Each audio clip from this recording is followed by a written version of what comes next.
السلام عليكم. اليوم ان شاء الله طليت عليكم بوصفه شوكولا للطلي ولا شوكولا اتارتيني. مكونات جد بسيطه متوفره في كل بيت، سهله سريعه التحضير وفي نفس الوقت اقتصاديه. راح تحضروا اكثر من 700 جرام، تستعملوها لطلي اي نوع من المخبوزات، تقدروا تحشوا بها الحلويات وحتى كل انواع البريوش. تجيكم بزاف بنينه كي تلموا بها البنيون. مع اقتراب العيد اكيد راح تحتاجوها. احتفظوا بالوصفه واكيد راح تعتمدوها في كل مرة. لكم مقادير مضبوطة سهلة وفي وقفة تحضروها وبكمية ما شاء الله. ان شاء الله الوصفة تاع اليوم تكون تعجبكم. قبل ما نبداو لا فيديو نتمنى دائما تدعموني بهذاك الجام فضلا وليس امرا، هكذا باش الفيديو يطلع ويشوفوا اكبر عدد من المشاهدين ويطبقوا الوصفة وندوا دعوة الخير. بارطاجيو لا فيديو لتعم الفائدة ونبداو على بركة الله بطريقة الوصفة هذه. البراميكسور والطاس تاعو، وتقدروا تستعملوا الطاس تاع الروبو. عندي كاس مملوء جيدا من سكر ناعم، يكون مغربل من الأحسن باش يسهل عليكم العملية. نضيف عليه كاس دافي من الحليب، نضيف عليه كاس الا ربع من كاكاو البني الحلو اللي يكون الذوق تاعو الشوكولا، يعني حتى الرائحه تاعو الشوكولا. نصحوني بزاف من كاكاو لامارك بيمو، والله اعلم يعني انا نشري بالميزان والله ما على بالي واسم لامارك تاعو، لكن انا نصحوني بيمو. شوفوا كيفاش اللون تاعو يكون بني والذوق تاعو والرائحه تاعو يعني كيما الشوكولا. راح نجيبوا البراميكسور وراح نميكسيو جيدا الخليط تاعنا. خياتي كمرحله اولى حاولوا تميكسيوه جيدا. كما قلت لكم تقدروا تعوضوا الطاس تاع روبو ثاني يخدم لكم مليح الخليط هذا ولا هذه الوصفه.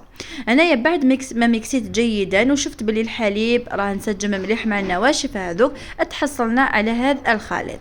بعدها راح نجيب كاس مملوء جيدا من الزيت النباتيه يعني الزيت العاديه، وراح نضيفها بالتدريج كيما المايونيز، يعني راح نحاولوا نطلعوا الخليط هذا كيما المايونيز. انا خياتي بالنسبه لسعه الكاس انا استعملت كاس تاع 220 مليلتر. نتوما اي نوع من الكاس تقدروا تستعملوه.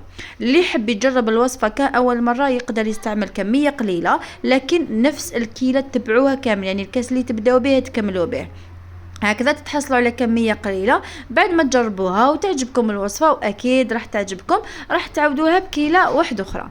انا خياتي انا المملفة نخدمها، يعني نستعمل هذه الكيلة تاع الكاس وتجيني كمية لاباس بها، وذوك راح نوزنها معاكم وتشوفوا الكمية اللي تجيني يعني ما شاء الله. ونستعملها بزاف استعمالات وتجي الذوق تاعها ولا اروع. انا خياتي نبقى نضيف الزيت بالتدريج وكل مرة نضربوها مليح بعد ما نضيف الدفوعات الاخرى، هكذا باش نضمنوا باللي الزيت دخل مليح في الخليط تاعنا. وهنايا تشوفوها باللي ثقالت بزاف حتى ما تقدروش تحركوا البرا تاعكم، يعني تحصلوا على قوام جد متماسك. هنا ما تخافوش عادي. شوفوا القوام تاعها واللون تاعها راه واضح معكم، يعني تجي ما شاء الله.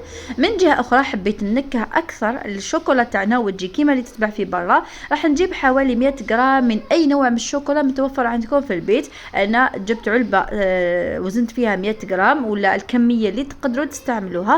تقدروا حتى تعوضوا الشوكولا بالاروم تاع الشوكولا تجيكم بزاف بنينه، لكن انا ننصحكم تجيبوا شوكولا تذوبوها بنصف كاس من الحليب. ذوبتها فقط القليل. خلط المكونات وراح نعاود نضيفها على الخليط الاول اللي كنا نميكسيو فيه، نزيدوا نميكسيوها جيدا حتى تحصلوا على خليط يكون متماسك مليح وفي نفس الوقت مخلط جيدا، يعني ضروري تخلطوها مليح. كما قلت لكم هنا خياتي بالنسبه لنوع الشوكولا اللي تضيفوها راح تزيد لها بنه على بنه الشوكولا تارتيني تاعكم وبزاف هنا، يعني صدقوني ابن شوكولا اذا جربتوها محال تزيدوا تشرو هذيك تاع المحلات تجي فيها ذوق ولا اروع. خاصه اللي يحب البريوش وكل انواعه كي تحشي بها البريوش تاعكم تجيكم واحد الذوق فيها ما شاء الله ولا اروع. انا خياتي بعد ما ميكسيتها انا راهي سائله شويه، يعني تعرفوا كي تميكسيوها تكون الحراره شويه مرتفعه، يعني تجيكم دافيه الخليط تاعكم. لهذا راح نخليوه هكذا حتى تفوت عليه حوالي ساعه ولا ساعتين يتماسك شويه باش نقدر نشوفوا النتيجه النهائيه. يعني هنايا في المرحله الاولى مازال ما شفنا القوام تاعها جيدا، يعني بعد ما ترتاح مليح راح تشوفوا القوام تاعها جيدا. هنا راح نجيبوا الخليط تاعنا راح نوزنه باش تشوفوا شحال تجيكم من كميه. كما راه واضح معكم حنا درنا من كل مقادير كاس فقط.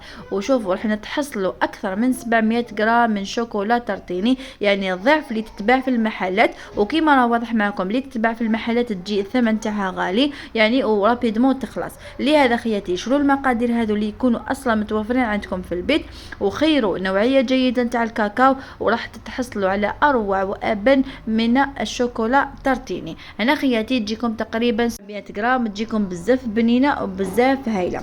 هنايا شوفوا القوام تاعها راح نقربه لكم جيدا بعد ما ترتاح. تشوفوا هنا خياتي بعد ما وزنتها دخلتها ثلاجه وخليتها ترتاح جيدا، يعني باش تشوفوا القوام تاعها النهائي. وكما راه واضح معكم تجيكم ثقيله ومتماسكه، وكل ما بقات في الثلاجه راح تجيكم اثقل بكثير.